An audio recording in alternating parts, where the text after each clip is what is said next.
Hello, how you doing and welcome back to the channel.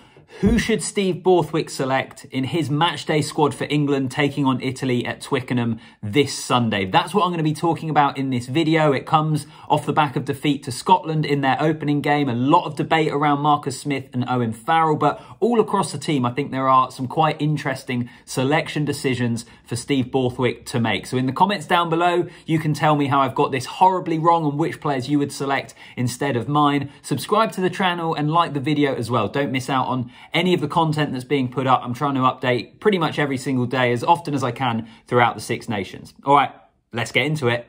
So I'm going to go through it position by position, but my squad is Ellis Genge, Tom Dunn and Carl Sinclair, Dave Ribbons and Ollie Chesham, Lewis Ludlam, Ben Earl and Alex Dombrandt, Alex Mitchell at scrum half, Owen Farrell at fly half with Ollie Lawrence inside centre, Joe Marchant outside centre, and then an unchanged back three of Ollie Hassel-Collins, Max Malins and Freddie Stewart. On the bench, I've gone for Jamie George, Bevan Rodd and Dan Cole, Mauro Itoje and Jack Willis, and then Jack Van Portvliet, Marcus Smith and Anthony Watson. Now look, I've got the luxury of being able to sit here and pretty much being able to play fantasy rugby with it, right? I think there's a lot of calls in there that I don't think Steve Borthwick will necessarily make, but I'm going to put my case forward in this video for why this is a team that I would quite like to see, even though I think it's most likely that we wouldn't. So starting off in the front row, Ellis Genge and Kyle Sinclair. I thought both of them did okay against Scotland. Ellis Genge actually had some really good carrying. They were all right in the scrum as well. I had my concerns about Kyle Sinclair just purely because I don't think his form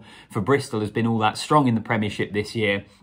However, I didn't see enough to be able to take those guys out of my team. So Genge and Sinclair for me starting. I have made a change at hooker though.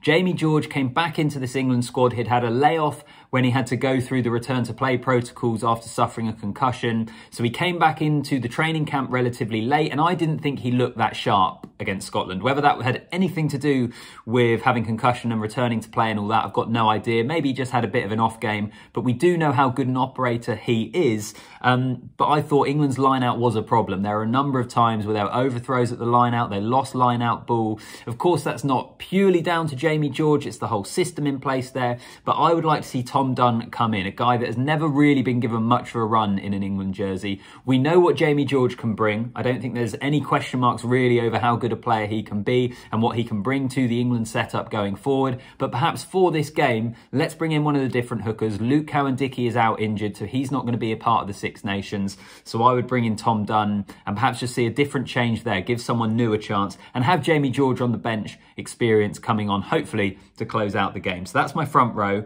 Then Dave Ribbons replacing Mauro Itoje in the second row with Ollie Chesham. I wanted to make a change in my second row. And I thought Ollie Chesham actually played pretty well against Scotland. I thought he was one of England's better players. And I don't think there's any benefit in taking him out the team, really. Dave Ribbons, I'd like to see him given a go. And Mauro Itoje is one of those players that actually, for a while now, he hasn't been at his best for England. And I know that come the big games that England face, whether it's France at home later in this Six Nations or Ireland, Mauro Itoje will play and Mauro Itoje would probably be in my starting lineup. And I don't mean this as a disrespect to Italy because they were really impressive against France. They can cause England all sorts of problems at Twickenham. But I just wonder whether it could benefit Mauro of coming out of the starting 15, giving someone else a go and giving Mauro an opportunity off the bench to make an impact. I think it could be worth trying out, put it that way, because I think Dave Ribbons will deliver for you in that second row. And Itoje really quiet against Scotland by his standards. So that's the reason I'd perhaps entertain the idea of making a change there. Then in my back row, again, I thought this was difficult because I was so impressed with Lewis Ludlam against Scotland. I sung his praises in the video I did at Twickenham after the game. I thought he played actually pretty well. I think he brings a really consistently high work rate. He hits hard in the tackles. He'll carry. He hits a lot of rucks as well. He gets through so much dirty work. So I've still got him at 6.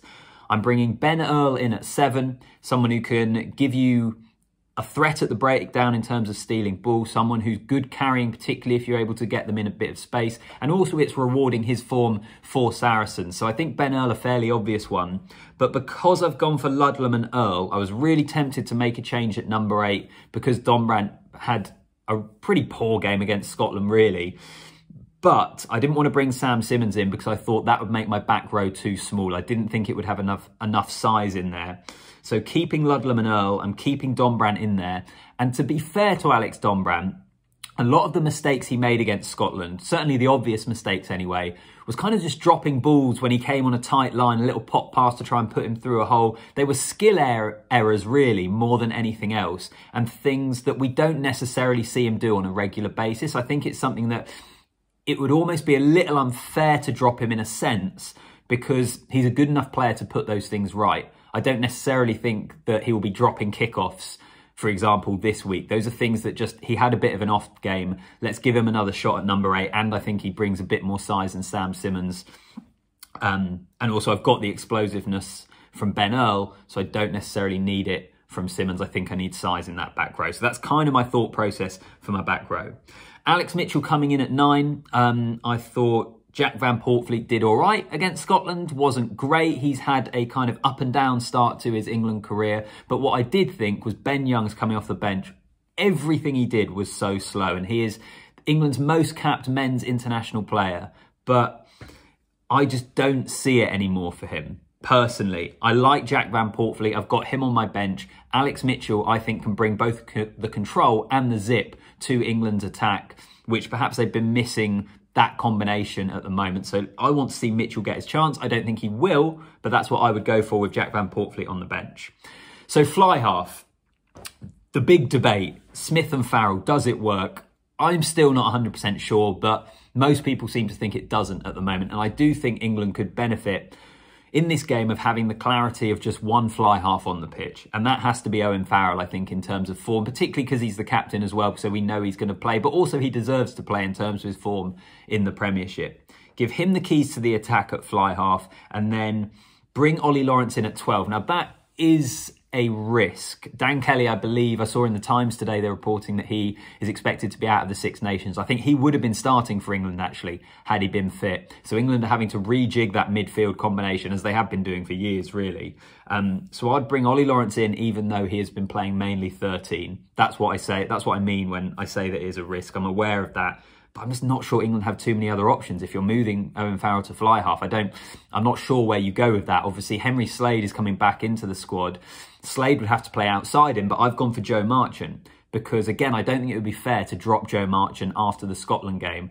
Let's give a more traditional centre partnership. Ollie Lawrence can hit the crash balls and have the weight to hopefully get England over the gain line. Farrell can run the ship, and hopefully that gives more space to Marchant to exploit if he can get in the outside channels. That's what I'd go for in that midfield, but it's quite a big selection decision. Finally, my back three I've left unchanged. Why? Again, I just don't think it would be fair to replace those guys particularly. Caden Murley isn't part of the squad either. I would have been tempted to bring him in, but he's not part of the training squad this week, which is a real shame. And I know Henry Arundel comes back in, and I'm sure there's going to be loads of you in the comments saying Arundel has to come back in. But he's had a long injury layoff this season. He's played half an hour for London Irish. I just don't know. I don't know whether it's fair to put him straight back into this test. Maybe you'd put him on the bench, possibly, is where he might fit him in. I haven't gone for him on my bench. I've gone for Anthony Watson because Watson can cover wing and fullback. I know Arundel can as well, but Watson's a little bit further along his return from injury. So I'm going with Malin Still, who scored a couple of tries, and Ollie Hassel-Collins, again, a guy who's just been given his debut.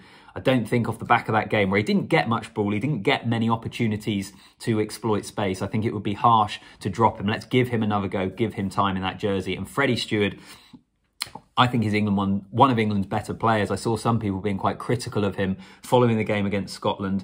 I still think he's our best fullback and he needs to start. I've mentioned most of the bench. I had Bevan Rodd and Dan Cole as the prop replacements. Dan Cole came on, won a scrum penalties, not giving you much else around the pitch, but what he does give you is a better set piece, particularly in the second half if you're looking to shore up that scrum, and England need to improve that area. So that's why I've gone for him. Bevan Rodd I like as a player, would like to see him be given more of a chance. Itoje on the bench, Jack Willis as well, which also is a risk because it's not the biggest back row replacement, but I guess if you really wanted to, Itoje could come on at 6, or Chesham could drop into 6 if you wanted a bigger body in the back row, and Willis is an absolute menace at the breakdown. So that's why he's there. Jack Van Poortvliet I mentioned, and then Marcus Smith as well, the fly half replacement to come on for Owen Farrell, which could shift Farrell into the centres if you want to, or it could be Smith running the show later on in the game. And as I say, Anthony Watson over Arundel. Arundel will be a regular England international in the not too distant future, but after half an hour for London Irish, chucking him straight back in, I'm just not sure about it. I think it's a little bit too reactionary.